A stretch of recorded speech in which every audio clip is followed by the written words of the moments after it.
La parure d'émeraude, une enquête de l'inspecteur Mick par Alfred Mortier. Chapitre 1er.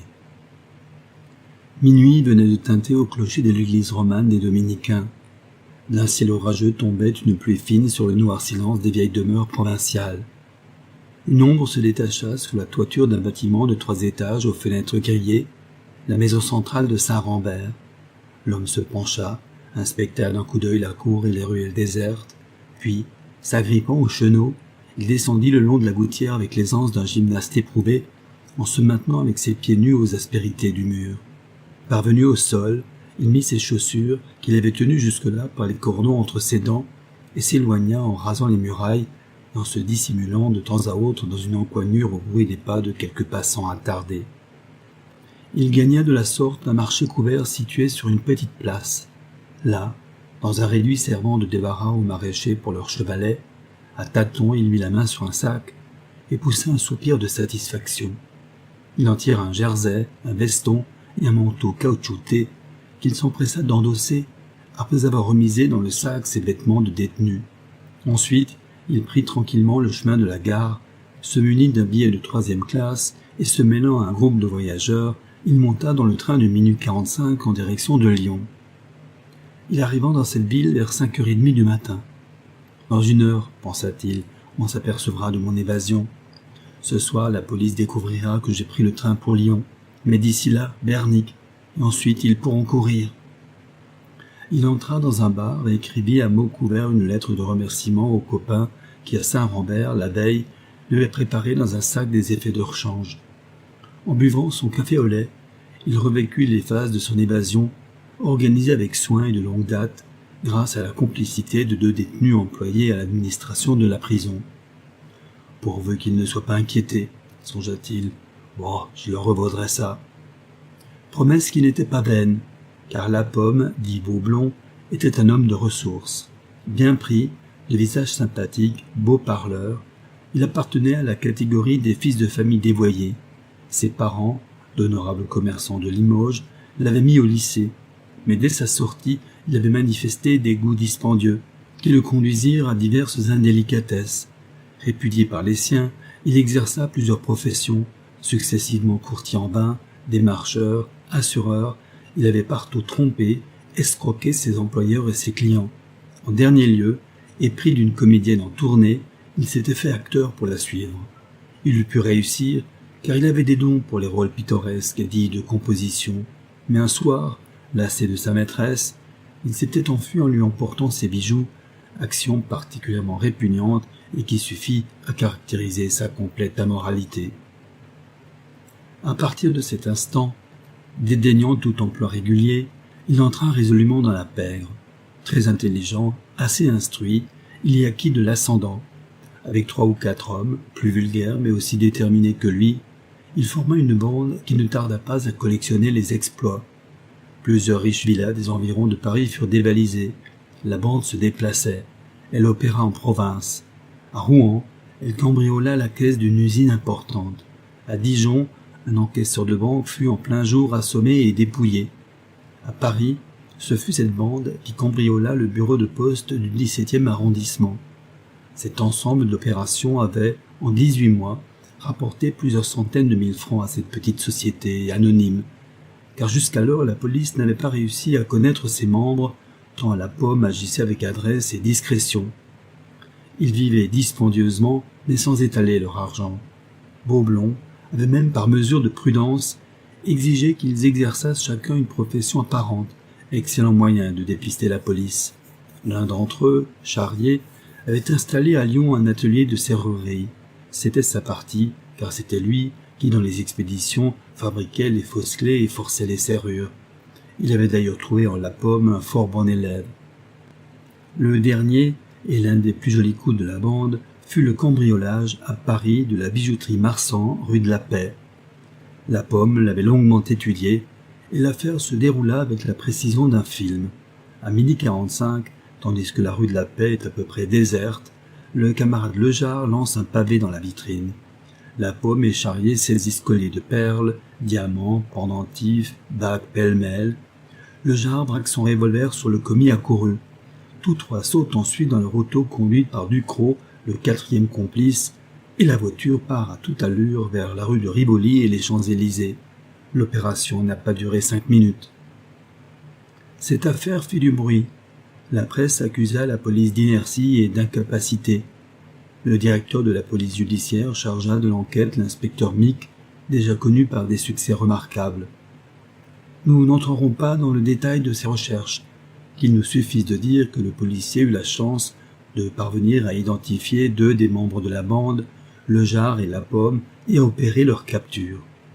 Malgré ces efforts, il ne put arriver à leur imputer les vols précédents, mais celui de la bijouterie suffisait. Les accusés furent condamnés au maximum de la peine, et la Pomme connut enfin les charmes d'une vie claustrale. Une rancune effroyable contre Mick s'amassa dans son âme, mais il fallait d'abord s'évader, car Beaublond n'admettait pas de passer en prison des années de belle jeunesse. Avec son habileté coutumière, il se cria des intelligences dans la place, et put, au bout de 6 mois, correspondre dehors. Ni le Jard ni lui n'avaient vendu leurs 2 complices. Aussi Charrier inutile de cesse qu'il n'eût délivré son chef. Il fit le nécessaire, envoya à Saint-Rambert un camarade, car il ne voulait pas se montrer. Bref, préparait l'évasion et la réussit. Quant à le Jard, ce serait pour plus tard. À 6 heures du matin, avant l'ouverture de l'atelier, la Pomme sonna à la porte de Charrier qui l'attendait. Il était sans ressources, car lors de son arrestation chez sa maîtresse, Mick avait confisqué une valise contenant 45 000 francs de valeur et de billets de banque. Mais Charrier, homme d'ordre, avait un magot.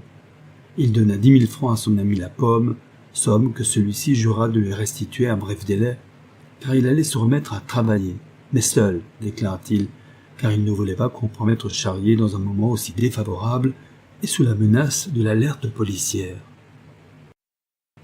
Vers 7h30, le patron descendit à l'atelier, tandis que la Pomme, assis devant l'armoire à glace, se faisait une autre tête. Il rasa sa moustache, s'affubla d'une perruque grise, modifia légèrement la forme de son nez avec une pâte ad hoc, mit des lunettes et se revêtit d'une jaquette noire, tous objets que lui avait préparés son ami. On se rappelle qu'ancien acteur, la Pomme exerçait dans l'art de se grimer. Quand il sortit de l'appartement, il était méconnaissable. On l'eût pris pour un vieil instituteur en retraite. Charrier, en le voyant entrer dans l'atelier, fut émerveillé. Les ouvriers levèrent la tête et dévisagèrent curieusement l'arrivant. « Au revoir, mon neveu, » dit celui-ci au patron. « Je suis bien content de t'avoir revu. Écris-moi de temps en temps au village. »« Au revoir, mon oncle, » dit Charrier, en clignant de l'œil et en lui serrant affectueusement la main. « Bon voyage, et donnez-moi de vos nouvelles. » Chapitre 2. La Pomme alla déjeuner dans un petit restaurant voisin de la place des Terreaux. Il passa la journée dans une chambre d'hôtel. Le lendemain, dès la première heure, il acheta les journaux. Son évasion avait les honneurs d'un entrefilet en première page. Les gardes devaient être surveillés, mais son déguisement le rassurait. Toutefois, il n'était pas bien fixé sur ce qu'il allait faire. Resterait-il à Lyon ou rentrerait-il à Paris? Et quelle affaire entreprendre? Il continua à lire le journal lorsqu'à la rubrique mondanité, un écho éveilla en lui un subit intérêt. L'écho était ainsi conçu. La célèbre star, Lia Rosé, à laquelle le milliardaire américain James Russell a offert récemment une parure d'émeraude estimée à 2 millions, passera la saison à Nice, au Palais Scagliero, l'une des plus somptueuses villas du Mont-Boron. Elle compte, dit-on, y donner plusieurs fêtes originales. La lecture de cette information mit fin aux hésitations de notre chômeur. Il se fit conduire à la gare de Perrache et demanda un billet de seconde classe pour Nice. Au moment où il présenta ce billet au contrôleur, il aperçut, de l'autre côté de l'entrée, un citoyen glabre et rond qui fumait négligemment une cigarette en dévisageant les entrants. Le faux instituteur sentit un petit frisson dans l'échine. Mais le policier ne l'identifia pas. Tranquille désormais, le fugitif s'installa dans son compartiment et se mit à élaborer le plan qui devait faire passer entre ses mains les émeraudes de la star. Son esprit fertile lui suggéra plusieurs combinaisons, mais de même qu'un bon général s'inspire des circonstances, il décida de n'adopter un plan d'attaque définitif qu'après avoir exploré le terrain. Entre Cannes et Nice, vers 11 heures du soir, il pénétra dans le water closet, ôta sa perruque et modifia légèrement son aspect. Puis il passa dans un autre wagon par le soufflet et s'arrangea de façon à sortir le dernier à l'arrivée. Le jour d'après, dans plusieurs magasins, il acheta, outre des valises, quelques costumes élégants, dont un habit de soirée. Chez un imprimeur, il commanda du papier à lettres et des cartes de visite au nom de Fred Winthrop, agent général de la Cinegraphic Company franco-anglaise. C'est en cette qualité qu'il s'inscrivit et descendit au Méditerranée Palace, situé promenade des Anglais devant la mer. Le soir même, il téléphona à Lia Rosé, en énonçant sa qualité et en sollicitant d'être reçu pour une affaire importante, à quoi la star consentit sans hésiter. Le lendemain matin, dans une petite conduite intérieure d'occasion qu'il avait jugé nécessaire d'acquérir en vue de quitter Nice par la route une fois son coup fait, il arrivait devant le magnifique palais Scaliero et franchissait la grille du parc, l'un des plus célèbres et des plus beaux de la Riviera. La villa, bâtie dans le style grec, avec un large péristyle bordé d'une colonnade de marbre rose, comprenait au rez-de-chaussée de vastes salons, une grande salle à manger ainsi qu'un studio-bibliothèque, outre le hall d'entrée de larges dimensions.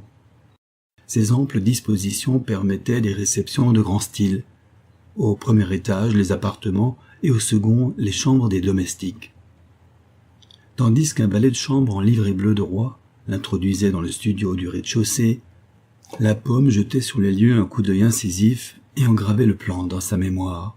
Presque aussitôt, le valet qui avait fait passer sa carte vint lui dire que mademoiselle étant un peu fatiguée, le recevrait dans son salon privé au premier étage.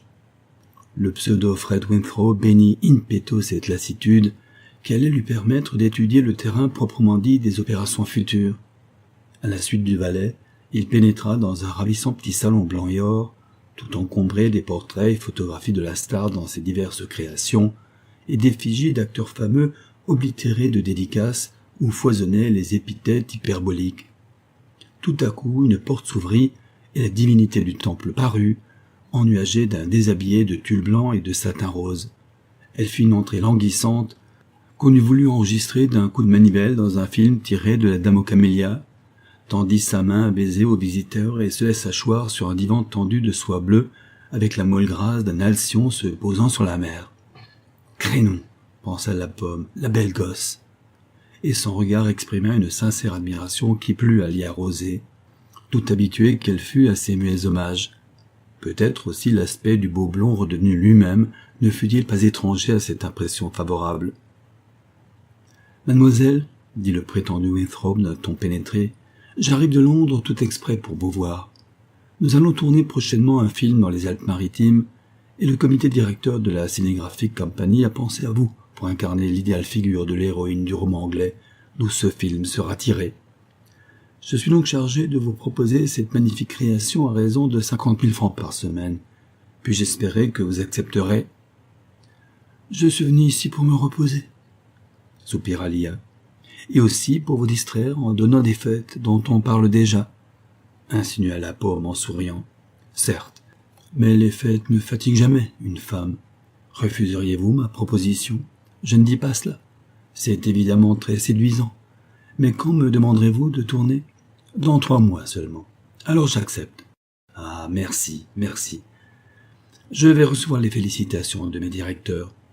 Donc je prépare aussitôt les contrats et viendrai vous les faire signer cette semaine.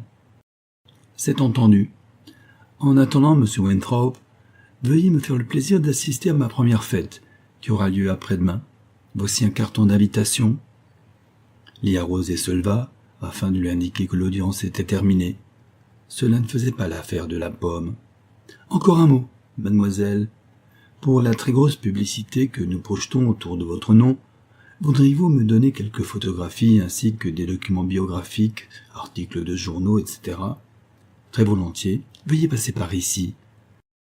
Lia passa dans un boudoir intime précédant sa chambre à coucher. La première chose que la Pomme y aperçut et qu'il espérait y trouver fut un élégant secrétaire, en acier blindé il est vrai, mais peint, construit et maquillé dans le style Louis XVI. « C'est là que gîte le lièvre d'émeraude », se dit le gangster. D'un tiroir du bas, non fermé, Lia tira les documents demandés. Par une porte entr'ouverte, la Pomme vit d'enfilade la chambre à coucher et la salle de bain. Alors il se retira avec des remerciements extasiés, emportant aussi dans sa tête la photographie exacte de l'appartement avec l'emplacement de chaque meuble. Au lycée, il n'avait jamais pu apprendre ses leçons ni les réciter, mais il avait de remarquables dispositions pour la topographie. Sa ruse ayant pleinement réussi, son plan d'attaque se dessinait déjà dans son esprit. Devant le péristyle, le malfaiteur, comme pour admirer la façade, se retourna, repéra exactement la fenêtre du boudoir qui l'intéressait, et constata avec satisfaction qu'un treillage soutenant des plantes grimpantes montait presque jusqu'à l'appui de ladite fenêtre. « Ma ligne de retraite », songea-t-il. Puis, remontant dans sa voiture, il regagna à petite allure le Méditerranée Palace. Un joli soleil de mars faisait scintiller le dôme de la jetée promenade. Des filles élégantes, en jersey blanc, voire en pyjama, se promenaient sur la plage. Une foule en robe claire, en complet flanelle, papotait aux terrasses des restaurants, jalonnés de tables aux ombrelles multicolores. Et la Pomme, qui depuis 6 mois n'avait vu de sa fenêtre grillagée qu'un mur sinistre et lépreux, trouva soudain que la vie était belle et qu'elle était faite pour les hommes intelligents. Chapitre 3e. 2 jours plus tard, le 12 mars, vers 10 heures du soir, plusieurs centaines de voitures encombraient la route de Montboron. Nice, Cannes et Monte-Carlo comptaient d'hôtes marquants avaient répondu à l'appel de la star. Artistes, diplomates, littérateurs en villégiature, journalistes, politiciens, banquiers français et étrangers se pressaient dans les salons illuminés du palais Scagliero. Lia Rosé, pour échapper à la banalité coutumière de cette sorte de fête, avait fait installer dans le jardin éclairé par des girandelles multicolores de petites baraques foraines avec attractions diverses, une bayadère, 2 lutteurs, un charmeur de serpents, des danseurs russes, un tir Buffalo Bill, une chiromancienne, un jongleur japonais donnaient au parc une animation extraordinaire dans la douceur d'une nuit quasi printanière. Fred Winthrop arriva vers 11 heures. Lia, très entourée, lui tendit sa main à baiser et lui sourit aimablement.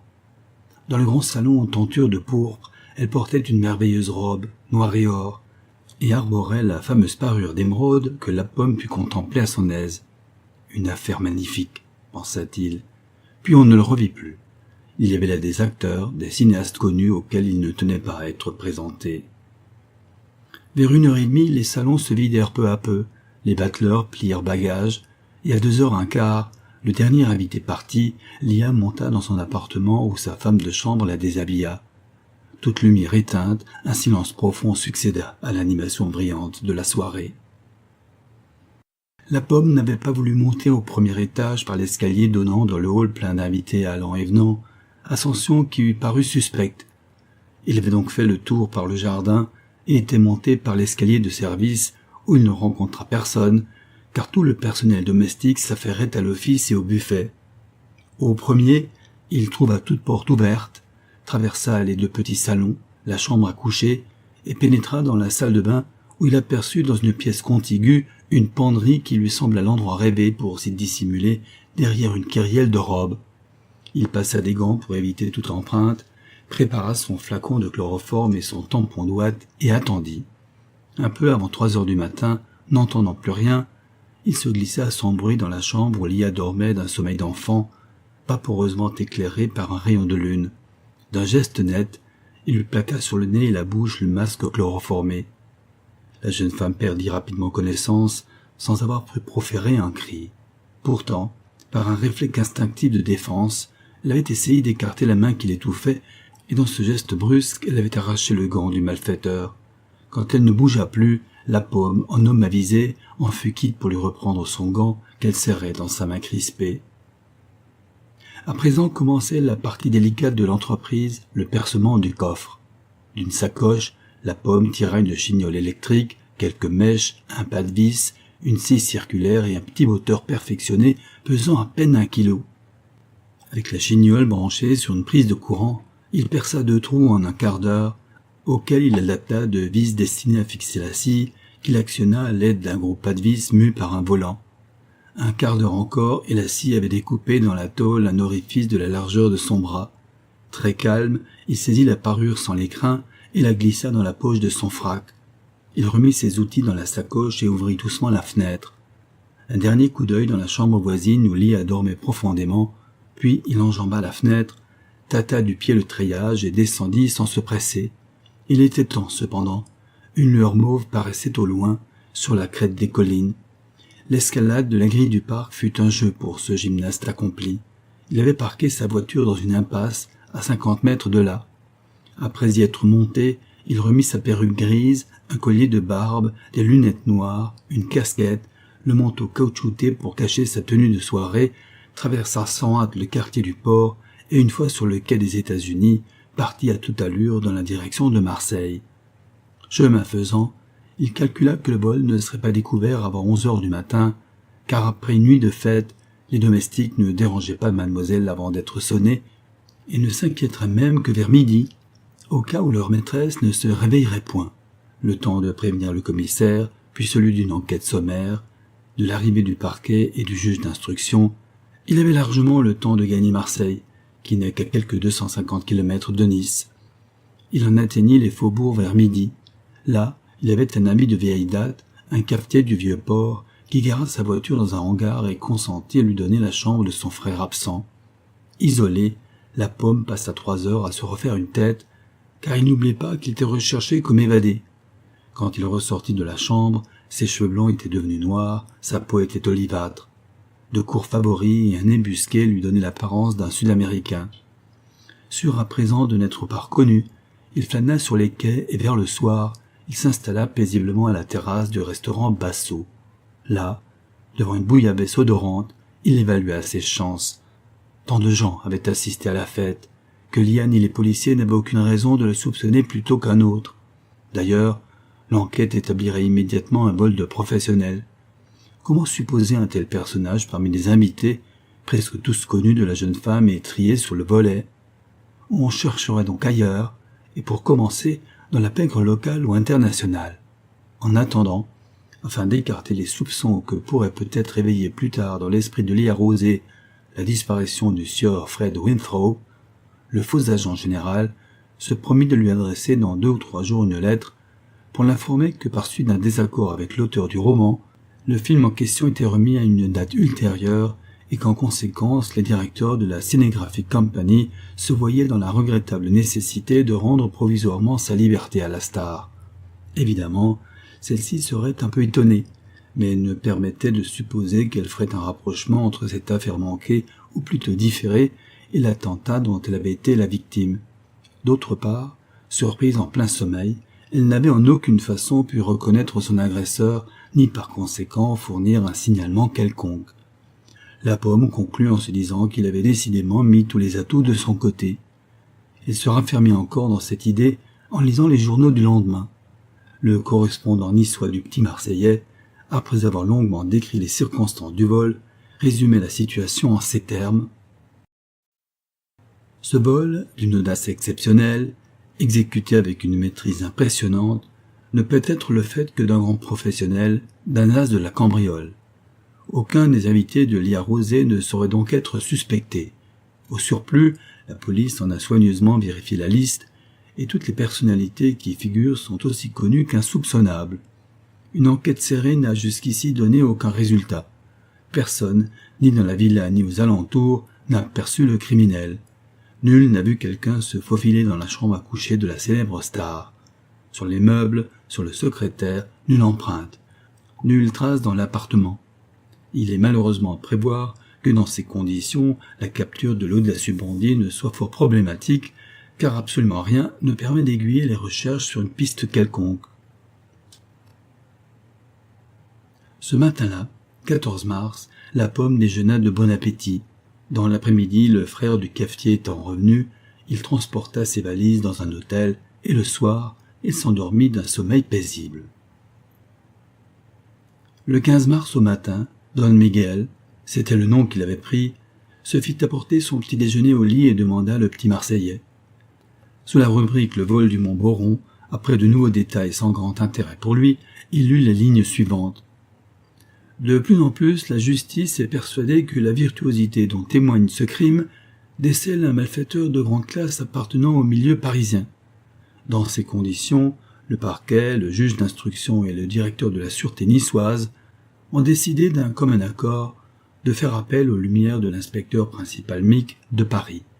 Ce détective réputé, qui vient de passer une semaine à Madrid pour une affaire similaire, avisé télégraphiquement, est parti immédiatement pour Nice où il arrivera ce soir à minuit.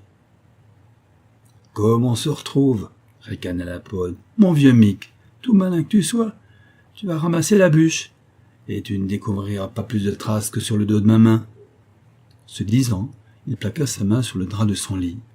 Main nue, en effet. Et pourtant, tout à coup, le malfaiteur pâlit. « Nom de Dieu, ma bague !» s'écria-t-il. Après sa condamnation, et avant son entrée en prison, la Pomme avait confié à Charrier 2 bijoux qu'il avait conservés, bijoux provenant du vol de la joaillerie Marsan, une épingle de cravate et une bague en or ornée d'un trèfle en platine. Lors de son récent passage à Lyon, Charrier lui avait fidèlement restitué ces objets. La Pomme, subitement soucieux, se leva et s'habilla. Par la fenêtre, devant le quai de la Joliette, il apercevait les grands steamers en partance. L'idée de s'expatrier lui vint. Il la repoussa. Trop dangereux, les paquebots. Des prisons flottantes d'où l'on ne peut s'évader, où l'on vous cueille au débarquer comme un conscrit. Cette bague, où l'avait-il perdue? Parbleu, chez Lia Rosé. À quel moment? Sûrement quand elle lui avait arraché son gant.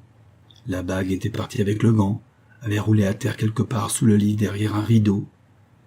Les policiers de Nice n'avaient rien trouvé. Mais Mick, lui, la retrouverait, c'était sûr.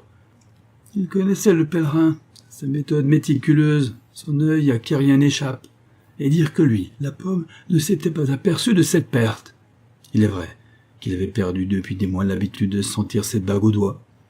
Pourtant c'était une faute, une toute petite faute, mais qui pouvait le mener loin. En esprit, il voyait déjà Mick consultant les listes d'objets volés aux bijouteries, présentant la bague au joaillier Marsan, suivant la piste comme un bon chien de chasse. « Si je suis pincé, conclut-il, cette fois je n'y coupe pas de 10 ans de plus. » Que faire? Comment parer à cette éventualité redoutable? La Pomme réfléchit longtemps. Au bout d'1 heure, cet homme fécond en ressources avait fixé son plan. Plan d'une rare audace, plein d'aléas, mais il n'avait pas le choix des moyens. L'enjeu en valait la peine. Quand on possède 2 millions d'émeraudes, la liberté, toujours précieuse, acquiert une valeur insoupçonnée. Pour la conquérir et pour la conserver, on peut tout risquer. Chapitre 4. L'express venant de Cerbère entra en gare de Marseille vers 8 heures du soir. Une voix cria « 20 minutes d'arrêt, buffet !» Des voyageurs coururent se restaurer. L'inspecteur Mick, qui avait dîné dans le train de quelques sandwichs, descendit sur le quai pour faire un peu d'exercice et fumer une cigarette. 2 minutes avant le départ, il remonta dans son compartiment. Presque en même temps, une dame mûre, traînant une valise, y pénétra après lui, une dame assez ridicule, coiffée de longues boucles tombantes surmontées d'un invraisemblable chapeau mousquetaire et fagotée dans une robe à volants qui semblait dater du Second Empire. Mick sourit en la regardant, étonné que de tels spécimens existassent encore. La dame tira de son sac un livre de piété et, sans jeter un regard sur son compagnon de voyage, se plongea dans la lecture de l'imitation de Jésus-Christ. Le policier se carra dans son coin et se prépara à dormir quelques heures jusqu'à l'arrivée à Nice. Il avait, au reçu de la dépêche transmise par le quai des Orfèvres, voyagé d'une seule traite depuis Madrid et se sentait fatigué. Vers 9h30, le bruit de la gare de Toulon le tira de son assoupissement. Il entr'ouvrit les yeux. Sa compagne de voyage somnolait, son livre avait glissé sur la banquette, son chapeau mousquetaire de travers, ses boucles qui lui remontaient sur le nez achevaient une plaisante caricature. Dire qu'il a peut-être engendré de folles passions en 1900, pensa Mick, et il se rendormit. Au bout d'une demi-heure, la dame mûre entr'ouvrit ses paupières, glissant un mince regard dans le compartiment. Mick avait tiré les rideaux et mis la lampe en veilleuse. Une faible clarté bleuâtre noyait les contours des objets. Le bruit des roues, le martèlement des pistons, le cri des essieux, répercutés par les parois rocheuses de la voie, emplissaient la nuit de vacarme. Sans que son corps bougeât, les mains de la dame mûre accomplissaient une besogne singulière. Elle tirait divers objets de son petit sac, et soudain elle bondit sur Mick. Une forte odeur de chloroforme emplit le compartiment. Ce fut une brève lutte où le policier, anéanti par la drogue, fut vaincu comme l'avait été Lia Rosé. Alors la Pomme, avec une hâte fébrile, se dépouille de sa robe, ramasse son chapeau et sa perruque à boucles tombée dans la violence de l'action, jette cette défroque par la portière, ouvre sa valise, enfile un pantalon, un veston, allume la lampe, prend sa boîte à maquillage, un miroir de poche, et penché sur l'adversaire endormi, se fait la tête de Mick. C'est, nous le savons, un art qu'il doit à son ancien métier d'acteur de composition, et où il est passé maître, car au bout d'un quart d'heure de manipulation, la ressemblance est des mieux réussie, en tout cas suffisante pour son dessin. À présent, il fouille le veston de son ennemi, lui prend son portefeuille, son insigne d'inspecteur. Un flot de joie gonfle le cœur du gangster. Non seulement il va assurer sa propre sécurité, mais il se venge enfin de l'homme qui, le premier, l'a démasqué, arrêté. Toutefois, pour ce qu'il reste à faire, il ne faut pas que Mick reparaisse. Un meurtre ? Oui, tant pis. C'est lui ou moi, songe-t-il. C'est ma vie ou la sienne. Nécessité n'a pas de loi. Il soulève à bras-le-corps le corps inerte, ouvre la portière. À ce moment précis, le train passe sur un pont. La pomme jette son colis par-dessus bord. « Bon voyage, Mick. Au revoir, dans un monde meilleur. » Il a crié dans la nuit, et son cri meurtrier s'est mêlé au fracas du galop crépitant du train perforant l'ombre dans sa course. La pomme s'assied enfin. Il est en sueur, s'éponge le front, harassé par une heure de tension physique et morale. Quelle heure est-il ? 11h30. On doit s'approcher de Saint-Raphaël. Il met la tête à la fenêtre pour baigner d'air son front moite. Le train longe une mer scintillante. Tout a merveilleusement marché. Le malfaiteur aspire, avec la fraîcheur nocturne, la détente du triomphe total. Il rit largement en songeant au plongeon définitif de son ennemi. Il y a des moments dans la vie où ça vaut la peine d'exister. Ça, c'est du sport. Autour de Mick d'être dans le bain. Et quel bain! Chapitre 5e. Allô, allô, monsieur le juge d'instruction, lui-même. Ici l'inspecteur Mick de la police judiciaire parisienne. Ah, très bien, je vous attends. Le faux Mick sautait dans un taxi, et quelques minutes plus tard, il gravissait le large escalier du palais de justice niçois. À peine entré, il tendit au juge sa carte officielle et le télégramme envoyé de Nice à la préfecture de Paris, par lequel on réclamait son concours. Pas un instant, celui-ci n'eut l'idée que l'homme qui était devant lui n'était pas le célèbre policier. Il le remercia vivement de sa promptitude et lui proposa d'aller sur le champ visiter le palais Scaliero. Les deux fonctionnaires partirent. La pomme, appréhendant de se retrouver en face de sa victime, qui malgré tout, les femmes sont fines, eût pu démêler dans son allure, dans sa voix, dans ses yeux, quelque chose du sieur Winthrop, avait pris la précaution, avant d'aller chez le juge, de s'assurer par téléphone que Lia Rosé était sortie. Quand ils furent sur les lieux, le faux détective, sous les yeux du juge, visita la chambre à coucher avec un soin justifié par l'immense intérêt qu'il attachait à cette recherche. Il souleva les tapis, vérifia les tentures, bouscula le lit de fond en comble, déplaça des meubles, sonda, ressonda chaque recoin, scruta à la loupe chaque fente du parquet. Cela dura si longtemps que le magistrat finit par marquer son impatience en tambourinant sur les bras de son fauteuil. Mais la pomme n'en eut cure, il se jeta pour la 3e fois à plat ventre sous le lit en bois de rose, examinant pouce à pouce le tapis, la loupe d'une main, sa lampe de poche de l'autre. Et tout à coup, il aperçut un reflet brillant, sa bague. Elle était calée, littéralement enfoncée sous le pied du lit. Chacun de nous, au cours de son existence, a pu observer que les objets inanimés sont doués d'une astuce extraordinaire pour se dissimuler dans les cachettes les plus imprévues, dès qu'on leur rend la liberté. La pomme, qui n'était pas née pour philosopher de natura rerum, glissa simplement la bague dans la poche de son gilet en se disant que puisqu'il l'avait repérée, Mick l'eût certainement découverte aussi bien que lui. Cela fait, il rampa encore un peu çà et là, puis se redressa en disant au juge « Je vous prie de m'excuser, mais cette recherche méticuleuse était nécessaire. Je regrette qu'elle n'ait pas abouti. » Pour la frime, il fit toutefois mine de vérifier le treillage de la façade et d'examiner en détail, dans le salon contigu, le secrétaire blindé dont il admira en connaisseur la perforation. « Du beau travail !» s'exclama-t-il avec une sincérité qui n'était pas jouée, mais dont il goûta secrètement l'ironie. « Maintenant, nous pouvons partir, monsieur le juge. Vous ne voulez pas tendre Lia Rosé pour l'interroger. À quoi bon? Je sais qu'elle n'a rien vu, rien entendu. Il vaut mieux que je rentre d'Ardard à Paris. pour diriger mes recherches du côté des gars du milieu, susceptibles d'avoir fait le coup. Sur quoi il prit congé. En ce cas, bonne chance, lui souhaita d'un ton sarcastique le magistrat, qui pensait à part soi que la réputation de ces fameux inspecteurs parisiens était décidément quelque peu usurpée. Tout va bien, songea gaiement à la Pomme 2 heures plus tard en montant dans le rapide pour Paris. Mais sapristi, jamais je n'aurais tant voyagé. Chapitre 6e. En jetant Mick dans un cours d'eau, la Pomme s'était félicitée de cet heureux hasard. Sur le ballast, l'on n'aurait pas tardé à découvrir le cadavre fracassé par le choc, et l'enquête se fut aussitôt aiguillée sur les voyageurs de l'express de 20h15, tandis que noyés, entraînés par le courant sans doute assez loin de la voie ferrée, la police aurait beaucoup de peine à déterminer d'abord la nature du décès, dû peut-être un accident, ensuite le lieu de la disparition, enfin l'identité du cadavre dépouillé de tout papier d'identité et très probablement défiguré par un long séjour dans l'eau, car il se pouvait qu'on mit longtemps à découvrir si la chance eût voulu par surcroît que la contrée fût déserte ou semée d'habitations isolées. La fortune, qui protège parfois les braves gens, déjoua les appréciations du criminel. Soit que la dose de chloroforme absorbée eût été insuffisante, soit que le temps utilisé par la Pomme pour se faire la tête de son modèle en eût diminué progressivement les effets, toujours est-il que l'immersion subite de Mick dans l'eau froide produisit une réaction violente sur ses centres nerveux et le réveilla. Instinctivement, il se mit à nager dans le sens du courant, qui était d'ailleurs assez faible.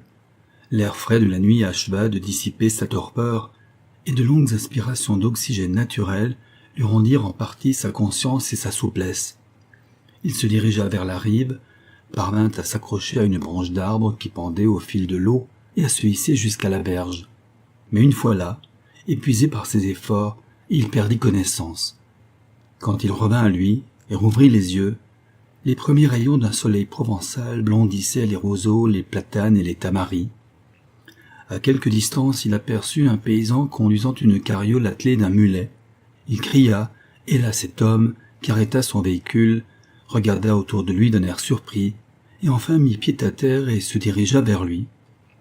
C'est dans la ferme où ce brave homme logeait avec sa famille que Mick reçut l'hospitalité.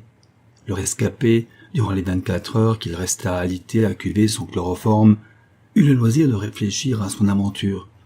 Il crut d'abord, assez naturellement, qu'il avait été la victime d'un agresseur occasionnel profitant de son sommeil pour lui voler son portefeuille, de quelque écumeur de train qui se camouflait en femme, en vue de masquer son identité et de ne pas éveiller les soupçons du compagnon de voyage éventuel. Il se sentit d'ailleurs très mortifié de n'avoir pas flairé ce déguisement et de s'être laissé dévaliser comme un novice. Appréciation fort logique, car quelle que fût l'intelligence de Mick, il ne pouvait évidemment deviner que cette agression avait été soigneusement préparée et que le malfaiteur avait choisi sa victime dans un dessein défini. Quoi qu'il en fût, désireux avant tout de ne pas ébruiter cette mésaventure peu flatteuse pour son amour-propre professionnel, il raconta au fermier qu'en se penchant par la fenêtre du wagon, la portière mal fermée s'était ouverte et qu'il était tombé dans le vide. Cet accident se produisant parfois, le fermier y crut. Le surlendemain, Mick prit cordialement congé de son hôte, en lui demandant simplement de lui avancer une 50aine de francs afin de pouvoir se rendre à Nice et télégraphier à sa banque de lui envoyer des fonds. L'obligeant paysan véhicula son rescapé jusqu'à la petite gare de Puget, proche de l'Argence, qui était le nom du cours d'eau où Mick avait pris un bain forcé. Parvenu à destination, le policier se hâta de se rendre chez le juge d'instruction, où eut lieu une scène tragicomique dont Mick garda longtemps le souvenir, et dont il riait encore en me la racontant. Le magistrat, en effet, croyant avoir affaire à un mauvais plaisant ou à un imposteur, voulut le faire arrêter sur le champ. Il fallut de longues explications réciproques pour que le malentendu se dissipât. De ces explications, l'inspecteur retint surtout ce fait que le faux détective avait minutieusement visité la chambre de l'attentat, s'y reprenant à plusieurs fois jusqu'à lasser la patience du juge. Sorti de son cabinet, il alla s'asseoir sur un banc des jardins du casino tout proche pour réfléchir à son aise à cette mystérieuse affaire. Il comprit alors que l'agression du train n'était pas occasionnelle, mais préméditée, à l'effet de prendre sa personnalité. L'homme capable d'un acte si téméraire ne pouvait être que le coupable. Mais pourquoi cette substitution? Probablement parce qu'il avait laissé sur les lieux quelques traces compromettantes et qu'il redoutait la clairvoyance d'un policier parisien. La sienne peut-être, témoignage des plus flatteurs pour sa réputation. Un autre détail le frappa. Pourquoi son sosie avait-il évité d'interroger Lia Rosé? Craignait-il d'être reconnu? Pourtant la victime avait déclaré n'avoir pas vu son agresseur. Mais peut-être le connaissait-elle auparavant, ce qui permettait de supposer qu'il figurait parmi ses invités. Décidément, il fallait interroger Lia Rosé. Mick se dirigea vers la proche place Masséna, monta dans le tramway de Villefranche et en descendit au sommet de la côte du Mont-Boron. Muni d'une lettre qu'il s'était fait délivrer par le juge d'instruction, il fut reçu sans difficulté par la star qui venait de rentrer pour le dîner. Celle-ci lui expliqua en détail l'attentat, dont il lui restait encore une trace d'échymose au bas du menton, quand le malfaiteur, sans doute déganté à ce moment, lui avait appliqué violemment le tampon de chloroforme. Cette échymose n'avait d'ailleurs pas échappé aux premiers experts, mais le médecin légiste l'avait déclarée sans importance. Quoique amendée, elle était encore visible. Mick eut l'idée de prendre sa loupe et il constata avec autant d'intérêt que de surprise que cette marque avait la forme d'un trèfle. Seule une bague, pensa-t-il, a pu laisser une pareille trace. C'est un indice, peut-être une piste. Il en conclut que le malfaiteur, qui s'était ganté pour ouvrir le coffre, n'avait pas encore mis ses gants pour assaillir sa victime, et il imputa au coupable une négligence que nous savons pourtant que la pomme n'avait point commise. Mais Mick ne pouvait pas deviner que Lia lui avait arraché son gant, et elle-même l'ignorait. Encore une question, mademoiselle. Durant la semaine qui précéda le vol, avez-vous reçu dans cet appartement des fournisseurs, des quémandeurs, des visiteurs quelconques? Des quémandeurs, non. Mon couturier, honorable commerçant de Nice, est venu avec sa commise m'essayer de robes. Passons, dit Mick. J'ai reçu ici mon camarade d'écran, l'acteur Donald Baker, quelques hommes d'affaires, les cinéastes Van Berg, Fraser, Fred Winthrop. Vous connaissez bien toutes ces personnes, évidemment. Depuis longtemps.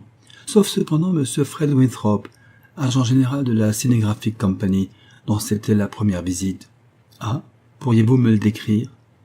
Mick nota sur son carnet le signalement assez précis que lui fournit la star. Je dois ajouter, dit-elle, que la brillante proposition de ce dernier n'aura pas de suite. Il vint à ma fête, m'écrivait peu après pour différer l'engagement et je ne le revis plus. Mais ceci est assez courant dans les affaires de cinéma, où l'on fait beaucoup de projets qui ne se réalisent pas. Mick ne nota pas moins cette particularité et prit congé. Il alla ensuite toucher un mandat télégraphique, envoya 200 francs au fermier de Puget-sur-Argence et partit pour Paris, sans avoir voulu prendre contact avec le directeur de la police niçoise, ne tenant pas à lui narrer sa mésaventure, que celui-ci apprendrait toujours assez tôt par le juge d'instruction. Dès son retour au quai des Orfèvres, il consulta les listes descriptives des bijoux volés au cours des 3 dernières années. Après avoir épluché une douzaine de dossiers, il parvint à la liste de la bijouterie Marsan, libellée comme suit. Un pendentif avec 4 grosses perles, 2 broches saphir, 3 rivières de diamants, 5 colliers de 45 perles, une épingle de cravate à perles noires, 3 étuis, 7 bagues, dont description suit, une bague en or avec trèfle en platine. L'inspecteur tomba en arrêt comme un braque qui hume le vent. Par une soudaine association d'idées, le signalement du cinéaste Winthrop, la bague Marsan, l'échymose en trèfle, la vieille dame du train, le faux policier s'imposèrent à son esprit, et du même coup tout s'enchaîna, s'encastra comme un mécanisme subitement reconstitué. « Tonnerre !» s'écria-t-il. « Si la pomme n'était pas bouclée, je jurerais que c'est lui. » Très affairé à Madrid, n'ayant le temps que de jeter un rapide coup d'œil sur les journaux français, l'évasion du gangster lui avait échappé. D'un geste brusque, il décrocha le récepteur du standard de la préfecture. « Allô, donnez-moi l'Inter, la maison centrale de Saint-Rambert. » Il dut attendre 20 minutes. Enfin, la sonnerie retentit. « Allô, le directeur de la prison ?»« Ici l'inspecteur Mick, de la PJ. Vous avez toujours chez vous le détenu La Pomme ?»« Comment? Qu'est-ce que vous dites? Évadé depuis 15 jours? » « Bien, merci. Tous mes compliments, monsieur le directeur. » Rageur mais satisfait, Mick se leva. Ainsi ses présomptions se confirmaient. Ah, le gredin, qu'il aurait donc plaisir à lui remettre la main au collet. Car cette fois son devoir se doublait d'une revanche personnelle à prendre. Comme un fauve en cage, le policier allait et venait. Il ne se dissimulait pas la difficulté de son entreprise contre un pareil adversaire. Que faire? Où le repérer, ce caméléon qui prenait toutes les apparences, qui déjouait les signalements? En fait, s'il avait réussi à le capturer naguère, c'est que le hasard l'avait aidé sous la forme d'un indicateur bénévole, évincé par la pomme auprès d'une femme, et qui pour se venger lui avait indiqué le gîte de son rival au domicile de son ancienne maîtresse. Une pareille chance ne se répète pas. Où le dénichait à présent? Ce gaillard impudent qui venait de réussir cette suite de tours rocambolesques à la barbe de la police, d'autant que maintenant le bandit avait en poche 2 millions de pierres à monnayer, ce qui facilite fort les choses, permet au besoin de fréter un yacht, d'acheter un avion pour franchir les frontières. Mais avait-il eu le temps, la possibilité de les vendre, ces pierres? C'est peut-être de ce côté-là qu'il fallait chercher la piste. La pomme, songeait Mick, avait le choix entre 2 parties, écouler les émeraudes une à une, au fur et à mesure de ses besoins, à des joailliers ou à des receleurs différents. Un second parti, beaucoup plus avantageux pour lui, car des ventes répétées peuvent donner l'éveil, c'eût été de réaliser d'un seul coup le lot tout entier des pierreries. Mais cela, c'était plus difficile, car peu de marchands, marrons ou réguliers, disposent de capitaux de cette importance. En toute occurrence, une surveillance s'imposait auprès des courtiers et bijoutiers plus ou moins suspects, dont beaucoup sont connus de la police. Il est des cas où celle-ci ferme les yeux en échange de certaines indications. Il fallait que le monde des fourgues sût qu'il était fort grave en ce moment d'acheter un lot d'émeraudes, et qu'il serait avantageux pour les gros requins de signaler les propositions qui leur seraient faites. En somme, la pomme ignorait que Mick eût échappé à la noyade, a fortiori qu'il eût pénétré ses manœuvres et sa culpabilité. Le criminel, se croyant en sécurité, commettrait peut-être une imprudence dont il fallait se hâter de profiter. Il avait besoin de réaliser, et l'inspecteur comptait sur cette nécessité pour retrouver sa trace. Aussi chargea-t-il plusieurs de ses subordonnés de prendre les dispositions utiles à cet effet. Toutefois, l'inspecteur ne comptait qu'à demi sur ces mesures préliminaires. Il ne se dissimulait pas que l'appât du gain pouvait bien fermer la bouche à la clique des gros et petits receleurs. C'est pourquoi il se creusait la tête, faisant appel à toutes ses facultés inventives pour imaginer un moyen de prendre sa revanche sous le coquin qui s'était gaussé de lui et avait failli l'envoyer à Patresse. Chapitre 7e. Par ailleurs, la vive intelligence de la pomme lui avait suggéré un raisonnement identique à celui de Mick. Entre ces 2 hommes également doués, entre le chasseur et le gibier, c'était une lutte de finesse et de ruse. La pomme avait donc, de son côté, examiné l'alternative, soupesé les chances d'une vente au détail et d'un placement en bloc des émeraudes. Bien qu'il fût certain que nul ne pouvait le soupçonner de ce vol, il se défiait d'une vente morcelée, et vu la notoriété de l'affaire, se sentait astreint à la plus sévère prudence. Cependant, l'argent prêté par Charrier s'épuisait. La pomme avait dû acheter une auto, vivre dans des palaces, acquérir une garde-robe complète, voyager sans cesse. Il ne lui restait plus que 2000 francs, il fallait songer à l'avenir à bref délai. Dans ces conditions, il se résolut à procéder indirectement afin de tâter le terrain. Sachant où retrouver son ancien complice Ducrot, qui demeurait dans la banlieue, il s'aboucha avec lui et lui remit une petite émeraude en le chargeant de la négocier moyennant un honnête courtage. Il fut convenu entre eux que Ducrot lui communiquerait aussitôt le résultat de façon détournée. Ces précautions, on va le voir, n'étaient pas superflues. Ducrot connaissait un bijoutier marron nommé Wiesmann, juif polonais établi rue du Faubourg du Temple, auquel il montra l'émeraude. Or, Wiesmann, connu comme suspect, était précisément de ceux que Mick avait fait aviser par ses inspecteurs. Ayant diverses infractions à se faire pardonner, le bijoutier vit là une occasion de rentrer dans les bonnes grâces de la préfecture. Vendue isolément, la petite émeraude valait bien 60 000 francs, et Wiesmann, en temps normal, n'eut pas hésité à en offrir généreusement 15 000. Mais pour les raisons que nous savons, il préféra s'abstenir. Il fit mine de discuter le prix, demanda à réfléchir et dit à son vendeur de revenir à 3 heures de l'après-midi. Ducrot y consentit, sortit du magasin et fit semblant de s'éloigner. Mais après quelques secondes, il revint vivement sur ses pas et à travers la vitre aperçut Wiesmann en train de téléphoner. Il entra brusquement de la boutique, perçut ces derniers mots, de revenir à 3 heures, et vit à son approche le bijoutier raccrocher précipitamment le récepteur. « J'ai oublié, » lui dit-il sans paraître avoir entendu, « que je dois aller chercher un parent de province à la gare du Nord à 3h15. Je ne pourrai revenir ici qu'à 5 heures. » Wiesmann esquissa un sourire grimaçant. Ducrot s'en fut, entra sous une voûte, écrivit quelques mots sur une feuille de papier et descendit tranquillement jusqu'à la place de la République en se retournant 1 ou 2 fois pour voir s'il n'était pas suivi. Devant une colonne Maurice, il vit un monsieur élégant, aux cheveux noirs, au teint olivâtre, qui fumait en consultant les affiches des spectacles. Une cigarette aux lèvres, il s'approcha poliment et lui demanda du feu. En allumant sa cigarette, il lui glissa une boulette de papier dans la main, puis s'éloigna en touchant du doigt sa casquette. Demeuré seul, le gentleman ouvrit la boulette. Le Raja de Mysore à Paris, et le texte ainsi conçu. Venant de Londres, où il assista au jubilé royal, le Raja de Mysore, accompagné d'une suite nombreuse, vient de descendre à l'Atlantic Palace, où son Altesse occupe toute l'aile gauche du premier étage. On sait que ce monarque hindou possède une fabuleuse collection de pierreries, enrichie sans cesse par de nouveaux joyaux qu'il est prêt à payer n'importe quel prix.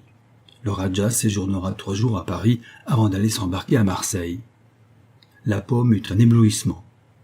C'était une veine, une occasion unique d'écouler tout son lot d'émeraudes à leur plus haute valeur. Sans compter que cet étranger de passage ne lui demanderait aucune justification touchant la provenance ou la propriété des pierres, ni vue ni connue, quelle aubaine.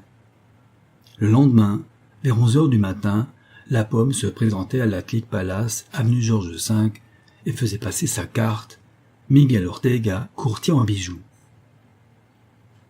L'antichambre de l'appartement réservé au Raja était déjà occupée par 5 ou 6 messieurs munis de boîtes ou de sacoches qui attendaient leur tour. C'étaient les commis de plusieurs grandes maisons de bijouterie de la rue de la Paix et de l'avenue de l'Opéra qui venaient faire leurs offres de service aux richissimes amateurs de pierreries. Un intendant hindou de fière allure, en costume national et en turban, introduisait successivement les visiteurs. Miguel Ortega attendit longtemps. Enfin, l'intendant lui fit signe, et le pseudo-courtier franchit la porte et pénétra dans un luxueux et vaste salon. En face de lui, devant une large table-bureau, il aperçut le souverain enturbané, revêtu d'un somptueux costume de soie rouge brodé d'or et le col ceint d'un collier de perles d'une valeur fantastique. Son visage, aux traits bronzés, était encadré d'une barbe noire. Il avait fort grand air, et lorsque, déposant sur la table un bijou qu'il était en train d'examiner, il leva les yeux sur la paume, celui-ci se sentit malgré lui impressionné. S'inclinant profondément devant l'Altesse, il tira de sa poche un petit sac en peau de chamois. Près du Raja se tenait un personnage en civil, l'interprète, et derrière lui 2 gardes hindous, les bras croisés, immobiles, pareils à des statues. L'interprète rompit le silence. « Voulez-vous, s'il vous plaît, monsieur Ortega, montrer vos joyaux à son Altesse ?» La paume posa le sac sur la table, le délaça, et étala à la vue des assistants une quinzaine d'émeraudes d'une eau merveilleuse et dont 4 ou 5 étaient d'une grosseur inusitée. Le souverain, dont la paume voyait avec espoir flamber les yeux, les prit en main, les examina en tous sens et dit quelques mots en hindou à l'interprète. « Son Altesse, dit celui-ci, trouve vos émeraudes fort belles, il les acquerrait volontiers, mais elle désire savoir quelle maison vous représentez. » À cette question un peu inattendue, le sieur Ortega fit contre mauvaise fortune bon cœur et répondit avec assurance « Veuillez dire à son Altesse que je suis un courtier libre, qui ne dépend d'aucune maison. Dans la circonstance, je suis un simple intermédiaire. Ces émeraudes appartiennent à l'un de mes clients qui a eu des revers de fortune et désire ne pas être nommé. » L'interprète traduisit cette phrase au prince, qui répliqua quelques mots. « Le Raja, transmit l'interprète, n'insiste pas et vous demande le prix que vous désirez de l'ensemble du lot. » 2 millions, lança froidement la paume. Nouvel échange de répliques en hindou, l'interprète reprit. Son Altesse vous offre 1800 000 francs, payable en un chèque sur le Crédit Lyonnais. Un flot de joie gonfla la poitrine du bandit. J'accepte, dit-il d'une voix rauque. Enfin, il touchait au but. Dans une demi-heure, il serait un homme riche, par conséquent puissant et libre de ses mouvements. Le Raja prit les émeraudes, les remit dans le sac qu'il posa à côté de lui.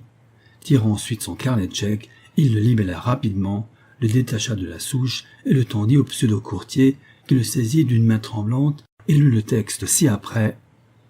Paris, le 26 mars 1935, BPF, 1 800 000. Crédit Lyonnais, boulevard des Italiens. Paye à l'ordre de Monsieur Lapomme la somme de 10 ans de travaux forcés. Numéro A 8325, Mick. Un instant sidéré comme un grand fauve surpris, Lapomme, foudrage, voulut tirer son feu. Il n'en eut pas le temps. Ceinturé derrière par le faux intendant, tandis que les deux prétendus gardes hindous braquaient le revolver sur sa poitrine, il voit en face de lui Mick, sans barbe, sans turban, sans perruque, qui lui a saisi les poignets dans une étreinte irrésistible. Un déclic sec retentit, les menottes. Lapomme a trouvé son maître. Chapitre 8e.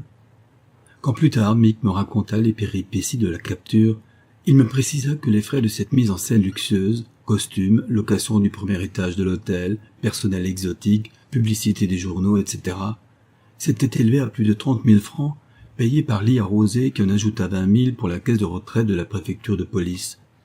Ce n'était pas trop cher, dis-je, pour avoir ces émeraudes. Mais dites-moi, les commis de bijouterie étaient-ils dans le secret? Non pas.